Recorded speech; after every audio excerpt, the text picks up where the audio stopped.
Are you already on Wikisana?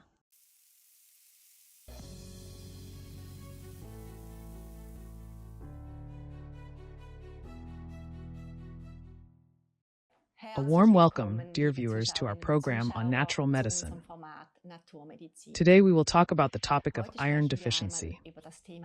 There are indeed many misinterpretations,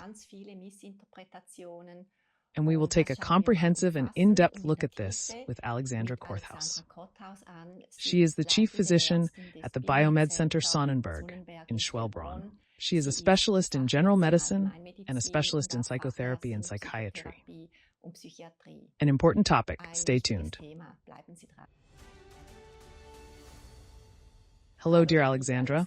Hello, Silvia. I am glad that you are back because the conversations with you are always so comprehensive and refreshing and always give me completely new perspectives. Iron deficiency is a common topic, and as you told me at the beginning, it's often examined, but often also a bit misinterpreted. Yes, so iron deficiency is relatively common. But many symptoms are attributed to iron deficiency. Or iron deficiency is what many can still diagnose. Or also general practitioners often diagnose, but sometimes also misdiagnose or misinterpret. But that is something tangible, because if someone comes with the symptom of fatigue, and the most common cause of iron deficiency is bleeding, of any kind in women, of course, also due to heavy menstrual bleeding, but also gastrointestinal bleeding. There are also oozing bleedings in the gastrointestinal tract, where it occasionally happens a bit. Not that it is obvious and that one loses a lot. That occurs more frequently than perhaps commonly assumed, also through the intake of painkillers, for example. If one simply attacks the formation of the protective mucus layer in the stomach, one is not quite out of the woods with it. One now takes these acid blockers because in the duodenum it can still bleed. But that's actually a part. Overall, any kind of bleeding is the biggest cause of iron deficiency. The second most common, if you can't find a bleeding source, is not necessarily malnutrition. Yes, it is too little. Oh, you're a vegetarian or vegan? No, then you definitely have that. By the way, that's not entirely true. A. Do vegans have less iron deficiency than vegetarians? Because milk is a chelating agent, a complexing agent, and then it also binds the iron, and then you don't absorb it anymore. And if you're a vegetarian and want to increase your iron intake, then it's best to consume iron-rich foods without dairy products in the same meal. But there are really plant-based foods that contain a lot of iron. And there may be people here and there where I would now say in the past I perhaps didn't want to admit it, that they might absorb iron a little better from meat. And when I talk about meat, I'm only referring to red meat anyway. So there's also this idea that you could improve your iron levels with chicken meat. I have to say, chicken meat has an iron level on par with vegetables. And oats and millet actually have twice as much iron as red meat, for example. In earlier centuries, people said oats make men of steel, certainly because of the iron content, but also the protein content. So there are possibilities.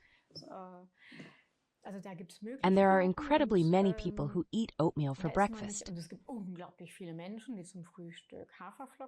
Yes, well, also many who combine it with dairy products.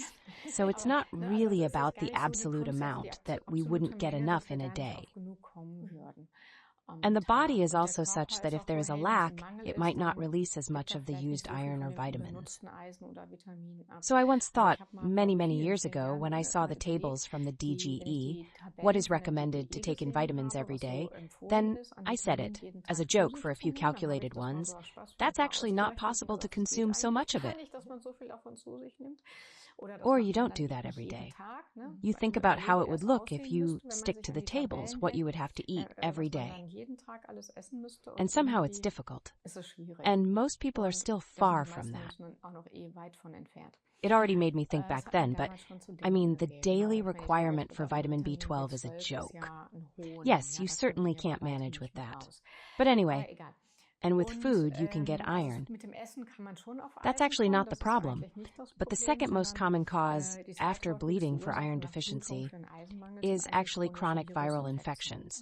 And of course, they can also make you tired. But now we have the symptom of fatigue first. Most of the time, a woman goes to the doctor, has ferritin that's not optimal and hasn't got anemia, but is tired. And the doctor says, we need such an iron infusion. Finally, he found something. Sorry if I say it like this. That is so common. We have a male-thinking dominated medicine. And men are fundamentally doers, which isn't bad either. But they also feel, this has often been my observation, they simply feel better when they can do something. And then the woman feels better. While women are actually better at enduring and can sit things out, it might not get better immediately, but perhaps it leads to more long-term success. And that is not really a bad trait of men, but actually men do this because they are much more sensitive than women, and actually can't bear to see women suffering. But then this takes on some absurd excesses. If I may now branch off a little, like, women are also operated on the abdomen faster if the male doctor can't find anything. Could be adhesions. It always hurts again in the stomach. We need to take a look inside. But actually it's the internal resistance with suffering, with feeling. Nicely put. And not wanting to feel powerless there. That feeling is 1,000 times worse for men than for women. So now we come back to the point. Woman gets iron infusion and then she feels better after 2 weeks. Then I already say to the women who have already gone through this, I say you got an iron infusion, then you felt better after 2 weeks, and then back down again, right? Yes, what did I do there? I threw a bit into the system at first. Iron is certainly not only in red blood pigment, even if it gives the color and is responsible for oxygen transport, but also for oxygen combustion and other processes in the body.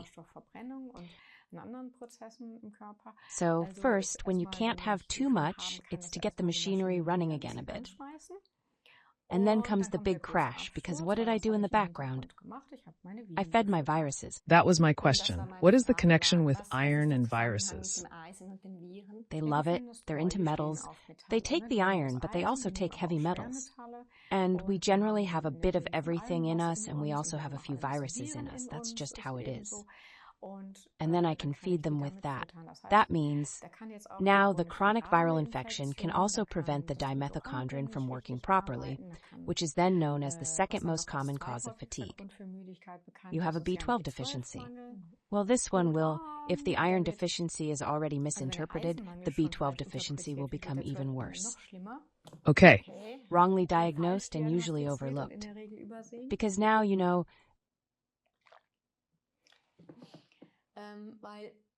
sorry. I mean, the holotranscobalamin, where I really have to say the value is even worse than the serum B12 value, because it's actually I almost never see it too low. So according to this value, even fewer people have a B12 deficiency than if I do the serum B12. And even there, I only see the serum and still don't know if it has a brain deficiency. Yes. And if the two things are somehow not there and the woman is still tired, then it is psychosomatic. Yes, that's usually the case. And there might still be other things at play, or even a molecule like Q10, that the gut is not all right. The Chinese say, the ancient Chinese already knew, the pain of the liver is fatigue. Yes, so that the liver is basically on its last legs. That one might take away carbohydrates from women at the moment, with which they might be getting by.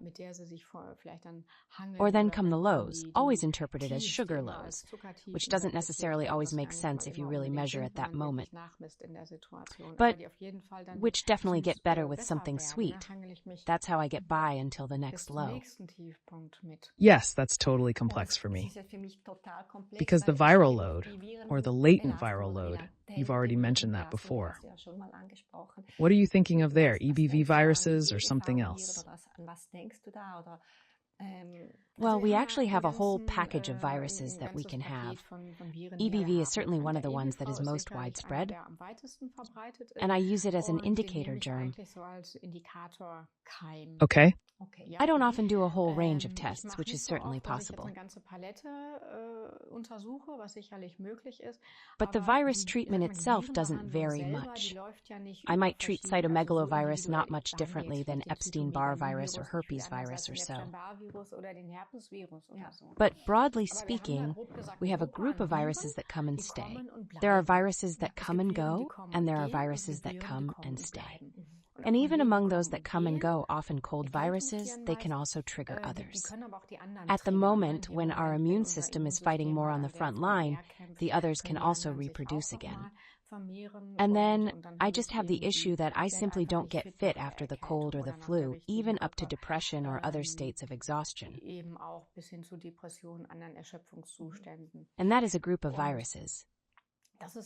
If I now say, okay, what you could do is you can check which viruses are actually there and then create a nosode mixture. You have to say, is a good idea, you can do that. But I always say, let's not get carried away in some places. And I say, I know that I have a virus. Then I just treat against viruses. Because if I now do the whole range of diagnostics, you can spend an incredible amount of money on that. And the treatment probably stays similar, doesn't it? And the treatment stays similar, except that I can then make an individual nosode mixture. But the basic treatment is still the same. And there I simply have, with the Epstein-Barr virus, the highest hit rate. We also have cytomegalovirus. Herpes virus can usually be easily detected. Yes, but there are a few other unpleasant roommates, like toxoplasmosis. It is known, for example, that people who are involved in very severe car accidents or have instigated them often have a toxoplasmosis pathogen. This is also one that comes and stays, or it is also more frequently associated with certain psychiatric disorders. I learned that in psychiatry, me in alternative medicine, so by the way, and that means there are things I go against the virus like lysine, vitamin C, zinc, the way to prevent replication, to build up the immune system, but also to deprive the virus of its breeding ground so that I detoxify, that I get the liver fit, that I treat the intestines at the same time. And so if I understand correctly, because you said these are the viruses that come and stay, you can simply put them into a dormant state or push them back. Or did I misunderstand that? You did not misunderstand that, but one should free oneself from the illusion that it can be measured exactly. Yes. You can measure the pathogens, but you cannot measure the activity exactly, nor how significantly it has decreased. So it's possible, based on perhaps at some point I no longer have iron deficiency, I no longer have clinical symptoms. After some time one can measure the pathogens. It is to be expected that they decrease, but there is no linear correlation between the pathogens and the activity. Does that actually mean simply a long-term dietary change? Of course, that naturally plays a significant role in it, because I constantly have creeping inflammatory situations in the background, like a smoldering fire, a chronic viral infection. In such cases, I can have a significant health impact through diet. And I had, for example, a patient, she had massively low ferritin and a noticeable but not severe anemia. And there was a borderline case for me. Do I give an iron infusion or not? I am very cautious about that. It must also be clearly stated that iron infusions are among the most dangerous infusions, even in conventional medicine and naturopathy, which exclude things like chemotherapy. So in terms of what is dangerous? Side effects, not that rare, intolerance reactions up to anaphylactic shock. So also dangerous side effects. And I then decided against it due to her overall situation. I tackled several points at the same time and gave her a plant-based iron. So, with plant-based iron, you have to say there are a lot of manufacturers who write plant-based iron on their packaging and don't have plant-based iron in it, but just plants plus iron. The famous herbal blood is also an iron supplement with plant extracts. Herbal blood often causes stomach irritation or constipation. This is a very typical side effect of iron supplements, whether taken orally or in tablet form. And there are extremely few manufacturers that simply use 100% plant extracts. So I only use a pure plant extract, only pure grain leaf extract. There are cases where iron is still added, either in its natural form or otherwise. But this also leads to irritation. I must say, I've always managed to help women out of this.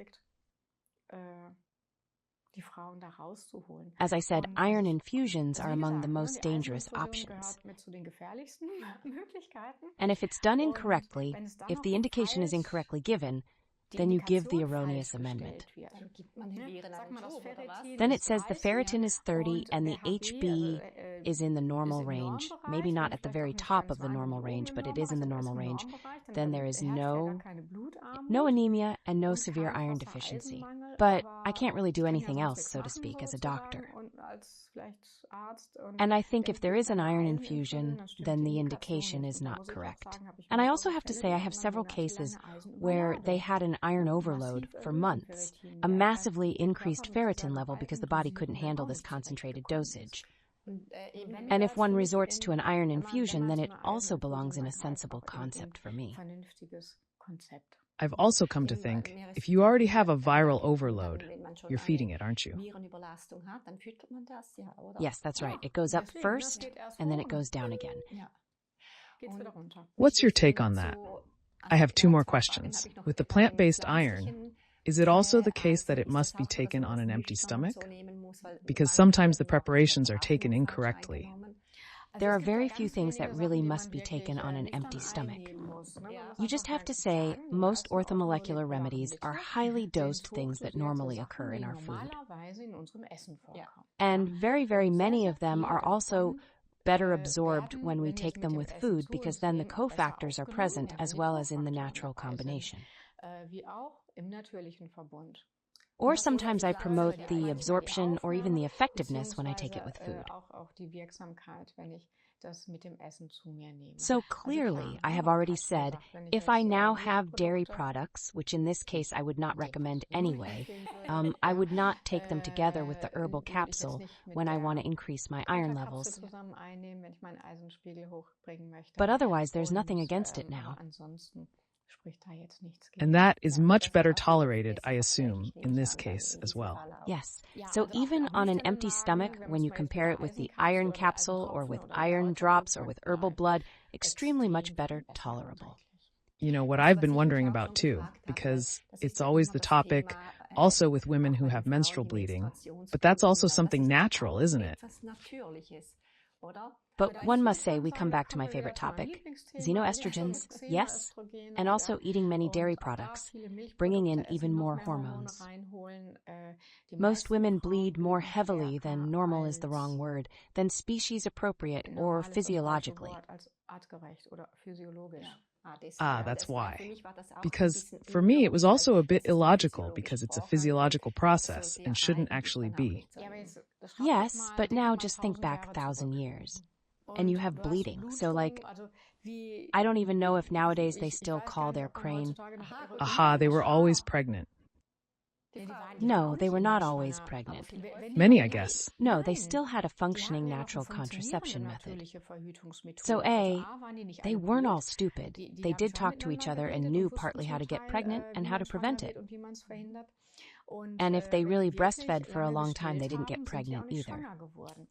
Why doesn't breastfeeding work today as reliable pregnancy prevention? Because we have xenoestrogens in us, because we don't have clean bodies, and thus our hormones are also irritated. But let's talk about environmental pollution.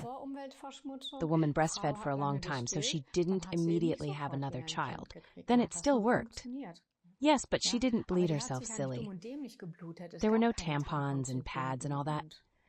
And it probably wasn't even necessary. Menstruating does take a bit of energy. And when it completely drags us down, there's something else going on. So it costs us a bit of energy, but we shouldn't be unfit for daily life because of it. And that, however, is a sign that we have a burden, that we have virus problems, hormonal imbalances, which also clash with environmental pollution and poor nutrition. But I think a physiological menstruation is not terrible.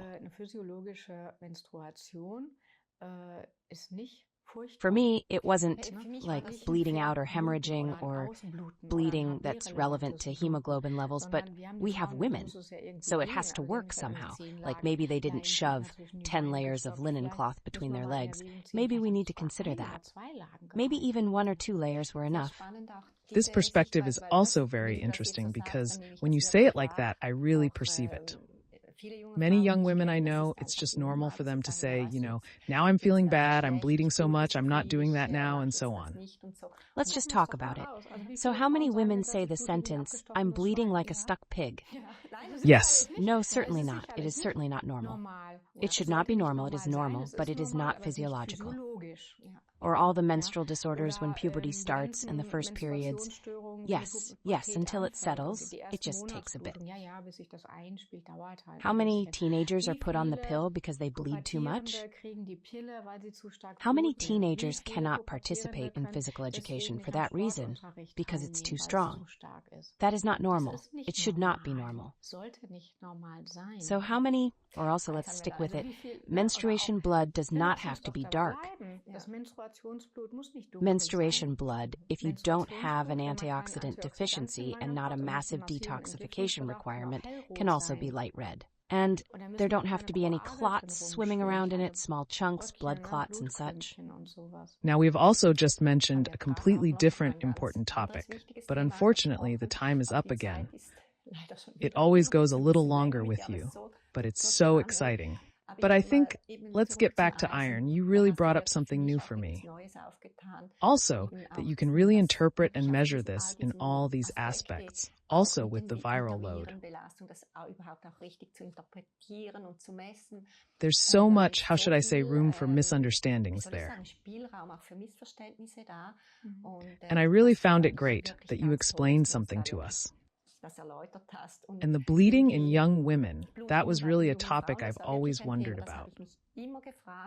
And we have opened up something else, albeit tentatively, but also a very important aspect.